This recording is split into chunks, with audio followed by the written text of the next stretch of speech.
Your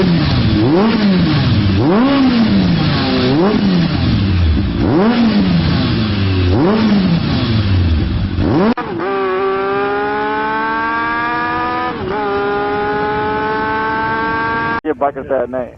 I was like, are you serious? Yeah. I never got the whole thing about running from cops or this and that. That's just not me. Yeah. That's just not me. Oh, that's how people, you know, that's how people, the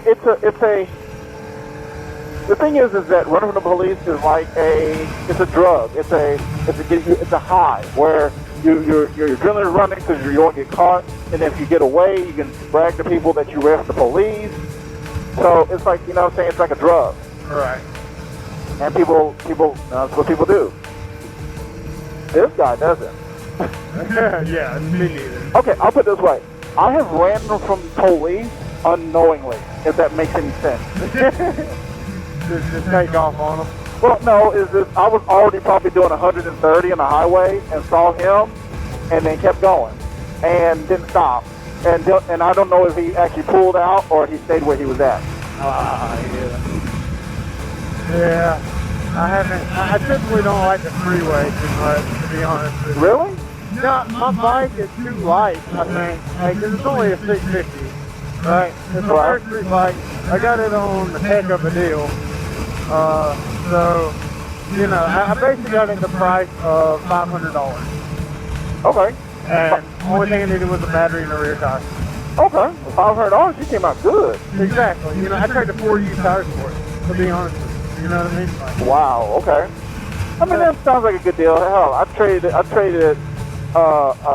couch for a 2001 Toyota Corolla. And the couch I got for free. Yeah, so you came out on top. Oh, yeah.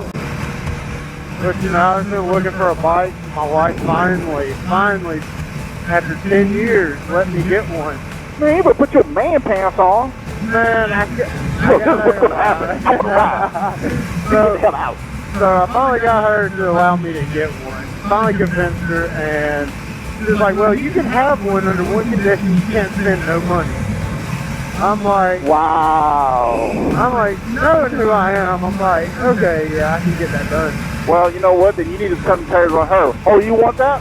Oh, well, when you can get that without spending no money. Yeah, no money. Well, I don't know, be careful, because then she might want to sleep with the guy for it. Oh, like, yeah, you know, oh, you didn't spend no money, but you can spend about no else. Right. Well, I hope my wife ain't like that. I mean, we got some bad problems. Look. If my wife was to get a free car, she better suck and do everything that man wants to do for a brand new car. Yes. Yes. There are times I will pimp my wife out for stuff like that. Yes. Yes. And I'll be proud enough to say it. Yes. You're damn right. Hey. I mean, if a man comes up to you and says, hey, I want to sleep with your wife for $1 million, if you turn that down, I'm beating the shit out of you. Oh, no. That's way different. When you throw out a number over a possessional item. Whoa. You're trying to tell me if someone says, hey, I'll give you a Kawasaki H2 if I sleep with your wife, would you still do that? Oh, man. That's kind of hard. That's a messed up would you rather top the question. But if you sell it, that's like $50,000. Yeah, you're right. I mean, you can still translate that to cash. You can sell it and still get cash. Oh, I know, but if you look at it, 50 grand. Okay, that's around the same I make a year. Yes, and that's only for one night with one orgasm and one nut, and that's it. You can't have two, just one. One nut, that's it. I don't think I can do it. What? Oh, man. I don't think I can do it. Man, look, take one for the team, bro. Take one for the team. Now, if they threw out a number, say, I'll give you 7 figures, 6 figures. Yeah, sure, why not? Okay. I'm gonna have to look at your profile to see how bad your wife is. Now, if she's like seriously ugly, then you know what? Just chalk it up to the game. Like, hey, baby, you know, I married you because of you, not your looks, because your looks didn't get you that far. So I love you. Oh man. That's crazy. So, okay, we're gonna start. Okay, so All right. okay, so here's how. Now, this is my first interview. This is my first idea because I'm. The thing is that I'm tired of like, those other big YouTubers. Those other big YouTubers, they don't YouTube with small channels like us. They like to YouTube with collaborate with people with 100,000 followers and shit like that. Because they think, oh, if I collab with a small channel, he gets popular, he'll be better than me. So I said, you know what? I'm not gonna be going behind their shirt tails and trying to be like, oh, please chase on two wheels, let's beat up. No, forget that, man. Right. I said, you know what? I'm just gonna start and just talk to real bikers and just talk to and just ask some questions and stuff like that. Oh yeah. I mean, it's real simple. It's not really that hard. All right, so basically, tell me what your riding experience is. My riding experience is I've been riding dirt bikes since I was 5 years old. Got my first one for Christmas when I was 5. And, kind of evolved up the start from a little 50 to 450. And started racing those for a little bit with my younger brother. And kind of got out of dirt bikes a little bit. Adulthood kind of hit. And couldn't afford any. And then now to the point I was going to get on the road with something a lot bigger and meaner. So here we are now. Okay. So what made you choose the bike that you have? Right. It was just a good deal. I traded 4 used tires for the bike I got. I got it with 8,000 miles on it. The 2009 Ninja 650R. Did it come with a title? It came with the title. Okay. All right. Just don't want to be like, oh, you're riding with a guy with a stolen bike. Oh, what? No, it's tagging insured in my name. Okay. What? Wait a minute. He said he got it for 4 used tires. Well, you should have known that. So, that should have. It. So what? So have you been stopped yet? Yes. And for what? No tag. Okay. Okay. How did you not get stopped with no tag? Well, we were riding down 278, me and my brother, and he don't have a tag either, but his situation's a little bit differently. He's just too lazy to go to the tag office and get transferred to his name. So I was still waiting on my title to come back, whatever, and we were just riding, and then I see a GST come up behind me. I was like, well, I'm not gonna run, I'm not that guy, and he pulled me over. Hey, why don't you have a tag? I said, I just purchased the bike, here's my bill of sale, and he's like, all right, well, you got everything done right, you got your license, you got insurance, everything like that, so. Now, did your friend keep going? Oh yeah, he definitely did, because he's had his bike for like 3 months, and he still hasn't put it in his name or nothing. Why is he afraid to put his name? Well, he's not afraid to put it in his name, he just gets off work too late, or he's just too lazy. I don't know which one. Could be a little bit of both. Okay. So let me ask you this, since you only been riding for what, 6 months? Yeah, 6 months on the road, yeah. But you've been riding for like years. I mean, motorcycle ride. Okay. Yeah. So let me ask you this: if you could go back in time, what would you tell yourself then? The things you know now. Oh man, getting to riding a little bit sooner.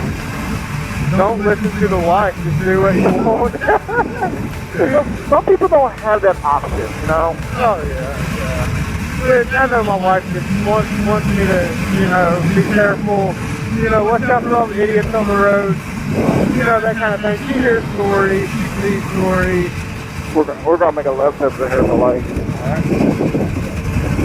But she's just looking out for my better interest. Which I ride with my 3 boys everywhere I go. I got this little Father's Day gift right here on my keychain. And all 3 of my boys' names. And, a son's first hero is what it says on it. Exactly. But I do wheelies, Oh, what? Wait a minute. Hold on. Wait a minute. Hey. Wait a minute. You didn't say that. You did not tell me that prior to. Okay, so you do wheelies now? Really? I make sure I'm not on any public highway. We'll go to that extent. If it is a public highway, it's often the movies. I mean, which we do live in the country, and there's a lot of roads like that. Okay, so, yeah. Yeah. So I mean, I don't sit here and put anybody else in danger or put my wife in any of these people's hands that drive cars. Another question we're going to ask you. All right. How did you convince your wife for you to get a bike? Oh, it took 10 years of very hard work. But, like, what did you do? For the people who turn this channel on and say, what advice would you give to somebody who wants to ride, but their wife won't let them ride? How do you convince them? Pretty much tell them that they could die walking down the road. What's the difference from riding a motorcycle? Yes, but... Okay, so this is what I did. I just shut up. I honestly did not shut up. I was literally begging, basically on my hands and knees. Usually, if somebody's talking to you and they really want something or whatever, you just don't shut up about it, and that usually works. Because they're just like, okay, you know, I'm tired of hearing about it, just get one. Yeah, I mean... In my case. Right. Okay. So, was there besides what you said earlier about unless you get it for free, that's the only way you're going to get one. You know, unfortunately, that's not going to ever happen. That what you did is like one of the rarest things ever. So, that's not going to work for other people. I'm going to say it now. You know what I'm saying? Yeah, exactly. You know, the only time that will ever happen is if someone either sold a bike. Yeah. So you just basically beg. So if just say for instance that didn't work, what would you have done? Like, would there be something you could get her that's gonna make her change her mind? No, probably not. I mean, in most cases, you just have to do it behind their back and then just be like, hey, I got this. Okay, how would you get a bike behind your wife's back? It's not like you can, unless you leave it at your friend's house, like, hey, I'm going to Bill's house, we're going to build his boat. So every weekend you're going to build a boat, and then like after 2 years, 3 years later, she's like, where's the boat that you and Bill was to build? But it's really you riding a motorcycle, and it was going to build a house. Let's see, that's when you're like, that's when you just bring it home one day. You're like, yeah, this is what I've been doing at Bill's house. Yeah, but unfortunately, that's lying. Yeah. And lying is not good. Well, I mean, if you go ahead and get the bike without her knowing, or whoever you're trying to convince, okay, and just bring it home as soon as you get it and be like, look what I got. Okay, so let me ask you this. If you go and say, okay, you know what, I want to have a threesome, and you just bring this random woman home, would that work for that? I mean, the way you make it sound like that, you can do that for anything. Like, you don't now, think if that works, you're an OG. Okay? if that works and you get away with that's a whole different scenario. Well, I'm just trying to cover all the bases, you know what I'm saying? Like, okay, like, you know what I'm saying? So just in case somebody else says, hey, you know what, I don't want a bike, but I want this. And so how did you get this? Okay, I'm going to try the same tactic that you did to get, you know... Okay, well, let's put this out here. It won't work with everything. It's mostly just toys. Okay, so, well, I don't know. A woman could be a toy, too, now. Depends on how your outlook is. Exactly. It doesn't go for human beings, people. Okay, go human beings, okay. Well, plus, you know, some wives are going to know that, okay, you know, $2,000 is missing out of their account. Unless they just... You can do what I do. Like, I don't do direct deposit anymore. Why? Okay, for a good reason. Out of every paycheck, I will take a certain amount of money and put it up. So she thinks I get paid this, but really I get paid this, and I got the extra money on the side. Okay, well, you know what? I'm going to have to edit this out just in case she ever comes across this video. So this will be omitted from the video. Hey, I'm just giving some real world tactics here. You know? Yeah, but you know what the thing is that, you know, I don't want to be like your wife, like, oh, what's this KAWIKATANA page? Oh, what? Wait a minute, that's my husband's bike. She never goes on YouTube. You know what? You know what? There may be that one day. You're exactly right. But one day she'll go on there. Trust me. Well, When my wife don't find nothing, it's not like she says, "Oh, well, I didn't find nothing." It's like I gotta look harder. Yeah, That makes her go deeper. Yeah, you're right. You're right. Well, if anybody wants to know how I do it, that's how I do it. Okay, all right. Well, I'll make sure I put that in. It's just how you do it. It does not work for everybody. How to get a bike? Being married and your wife says no. By Ryan. Hide money. Hide money. That's like learn how to launder your money from your wife. Exactly. Just hide it. Just hide a little percentage every week. Oh wow, yeah, but then you come with a bike, you'd be like, yeah, man, my friend Ricky let me borrow his bike.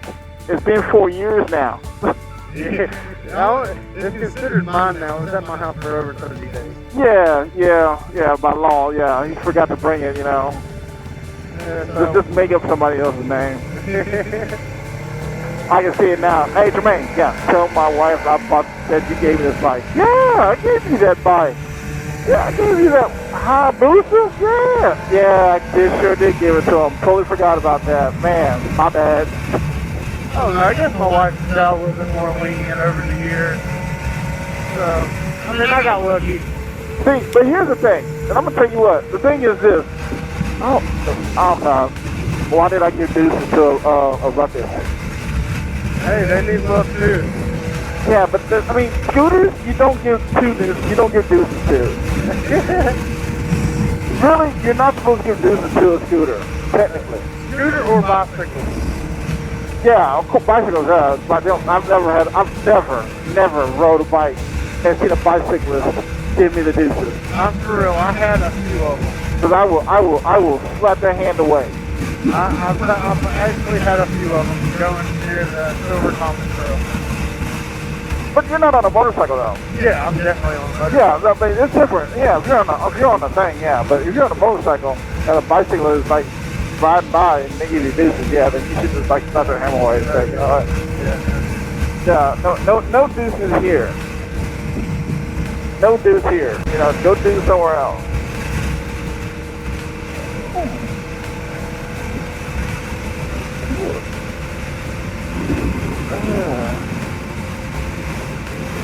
Yeah, but you know, it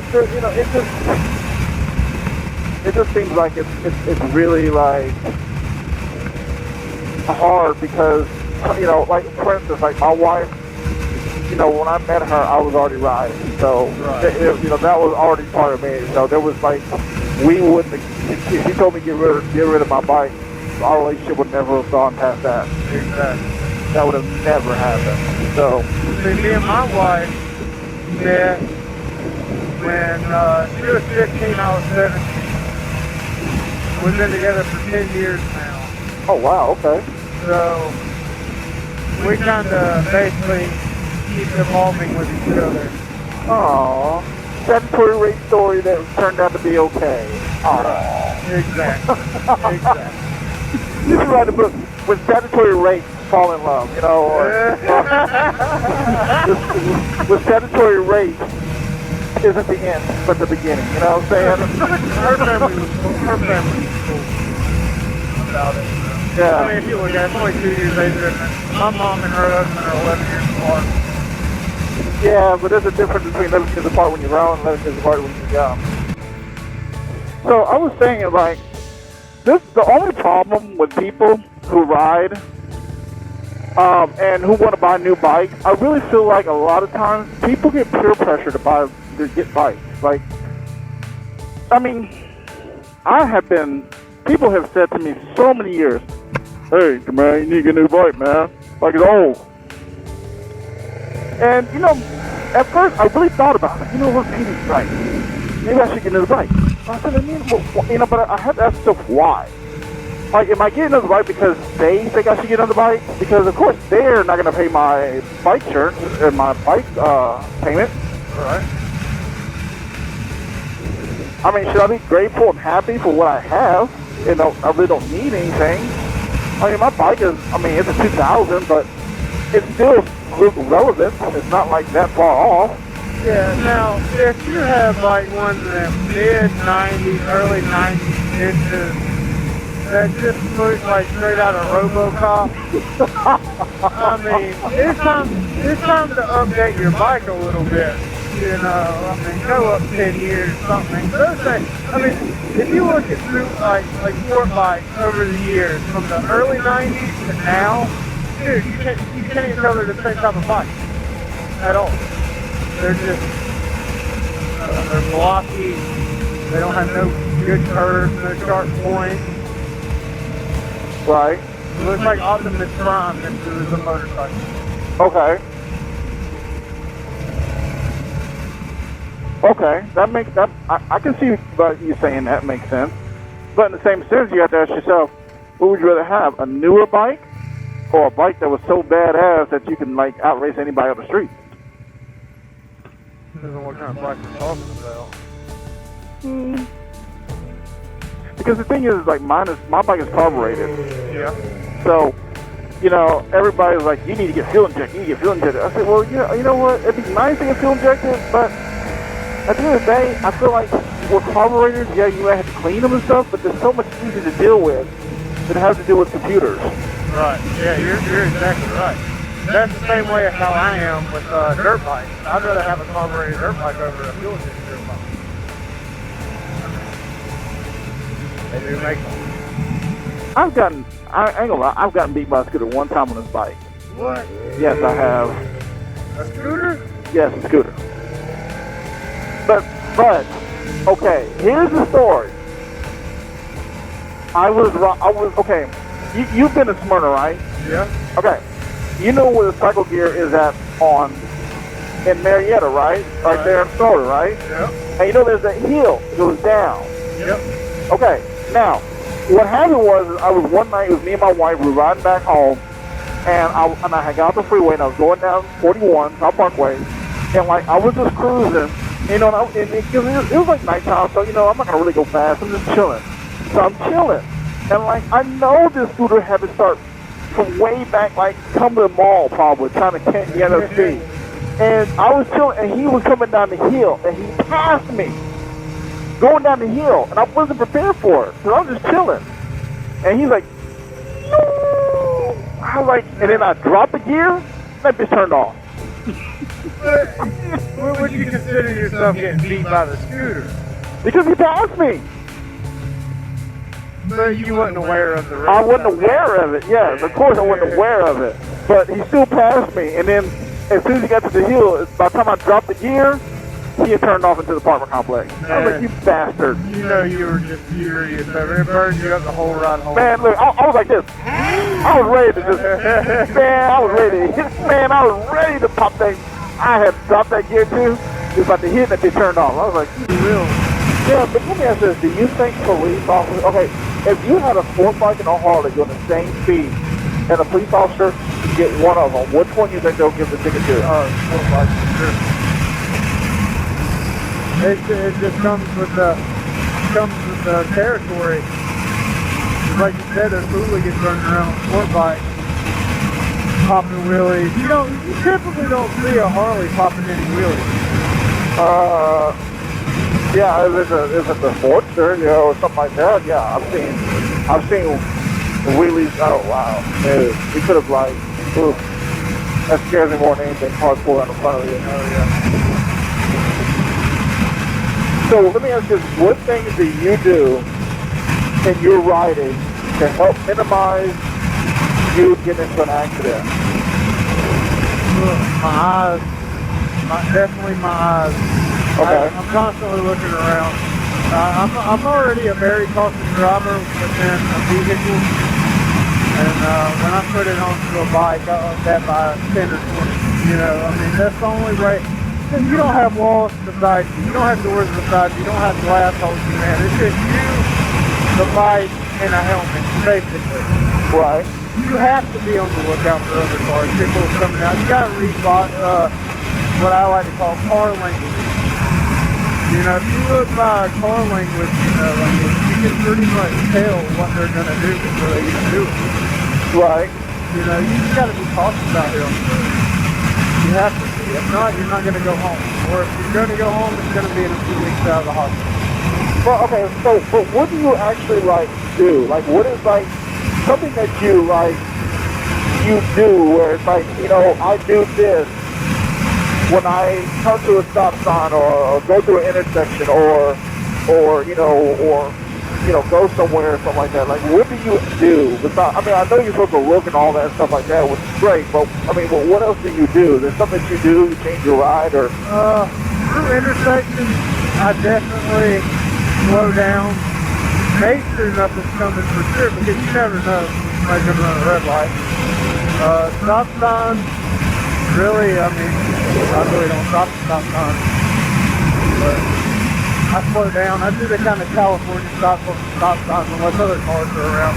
Right. But if it's a two-lane highway, I usually ride the right side of center. Okay. You know, you never know if somebody's on the phone and swerve into you, whatever. Right. I typically ride in the center of the lane, to right of center, to make sure nobody swerves over on me. Okay. That's pretty much. That's a pretty main key in me. Because, you know, there is so many people out on cell phones not paying attention. Okay. So when you come up to, say you're coming up to an intersection and you see a car turning left, what do? You just slow down? Yeah, pretty much. Just slow down.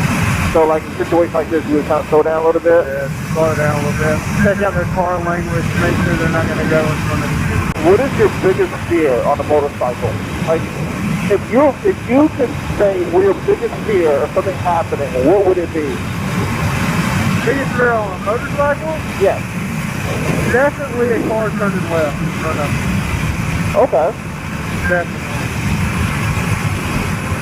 Okay, so it's not like crashing in the mountains, not like low side and high side, not like... I mean, of course, everybody's going to be scared of low side and high side. You know, potholes throw you here, you know, high side over your handlebars. But, I mean, I think they can come through your territory. You know, I mean, if you're putting yourself in that predicament, the low side, I mean, it is what it is. You know, people do it every day. But a car, you know, turning left on you, I mean, that's you against a ton of steel. It's not you versus the concrete. Well, for me, my fear is getting hit from behind. Okay. I mean, it's something you don't, like, you think, I mean, it's just damn, you know, and you can't even see it. At least if someone turns in front of you left, you see it, at least you see it. Not, right. You know. Man, I tell you, the police are today. They are out here. See, now this is about where I was when I got pulled over. I pulled into that. Okay, well, you got a tag. All right, we're good. He didn't pull out. He just stayed there. Yeah. I got a tag now, so I think he's good. Oh, man. So, okay, so let me ask you this. What about maintenance? Do you keep your bike maintained? Yes. Because there's a lot of people who don't maintain their motorcycles. Well, it's like this. You're riding a piece of machinery down the road, and if you have a dry chain, old chain, rusted chain, that thing can snap on you going down the highway. I mean, I've heard stories of their back wheels getting locked up because the chain gets stuck into the sprockets and all this and that. Why even go through that and with doing 15 minutes worth of maintenance to your bike? Well, the thing is, you're talking about your chain being all rusted, right. To lube your chain? Exactly. Okay. Chain moves and, of course, the oil changes. I use mobile wool synthetic in mine, I do believe I put in mine, but, you know, it's good quality oil and bike. You want it to run good. Yeah, you do want it to run good. So what's the fastest you've gone on your motorcycle? I think it was 141. 141? When did you do that? On 278. Okay. Yeah, me and my brother were just, you know, he takes off, I I take off too, pretty much. We're kind of one and the same, and he's not even a blood brother. Okay. He's my stepbrother. Oh, okay. That's cool. But we were best friends since 2nd grade, and our parents got married when we were 15. Oh, so you were 15? Yeah, our parents got married when we were 15. His mom married my dad. Okay. When we were 15. So we were like best friends that made up something so we could become brothers, pretty much. Okay. So, yeah, if I do something, he usually does it. If he does something, I usually do it. You know, it's kind of one of those things. Oh, okay. Little tutor. Hey, do you go to those boosted mafia things on Fridays? I haven't. Not really. Usually, I work a lot. I usually work between 80 and 90 hours a week. Oh my God. Yeah, I mean, it comes with the territory, though. I'm a part owner in a commercial tire company. So, Oh, you're a commercial tire company? Yeah. Oh, okay. So, you know, basically going on the side of the interstate and changing tires at 3 a.m. sometimes. But, you know, you got to put in a lot of hard work. We're in year 3 of our company, almost year 4. And every year, the amount of money we've made, we've either doubled or tripled it going into the next year. You know, and the only way you can do that is putting in the work. So, Oh, yeah. you know, and I'm putting in the work so my kids don't have to put in the work when, you know, when they're my age. Right, that's true. You know, I want them to live a lot better than what I did, so I'm going to do whatever. We'll make a left. So I'm going to do whatever it takes to make sure that happens. I'll get a chance. I got to pull over and call Adam and see where he's at. Yeah, that bike is a little tall for you. Not bad. I mean, I can flat foot it. Pretty much. That's not flat foot, buddy. Almost. I mean, I got a good handle. Look, this is flat foot. We can do this. I know, but I'm a very short person. Look, this is not flat foot. Yeah, I got it. Yeah, I got it. Yeah, I got it. No, that's not. No, this is flat foot. This is sitting down. I'm like, oh, okay, good. Whew. Okay. I'm also, I'm only 5'9". No, we can lower the bike. My wife is like 5'4", and her bike is slammed to the ground. No, I like it up. And I hate riding her bike. I mean, I don't really ride her bike, but when I even sit on it and I'm moving, I feel like I'm crab walking. I'm like, oh, so low. Because she has a 750 Katana. Uh-huh. That's her first bike. Oh, okay. And everybody's like, why did you get her such a bad size? I said, look, for the price I paid for it, I might as well get her 750. Right. Boosted Mafia meet, you know, they meet at 9 p.m. Yeah. Me, when I get off work at around 6 every night, sometimes later, most of the time later, I like to spend that little bit of time with my family. Family time is overrated. Is it? But on the weekends, you know, I get out and I ride my bike for a few hours. You know, I get away, think about a lot of things. That's the main thing I really love about having a bike is getting away, being to yourself, and you know, you throw on some tunes if you want to, if you got a thing in your helmet or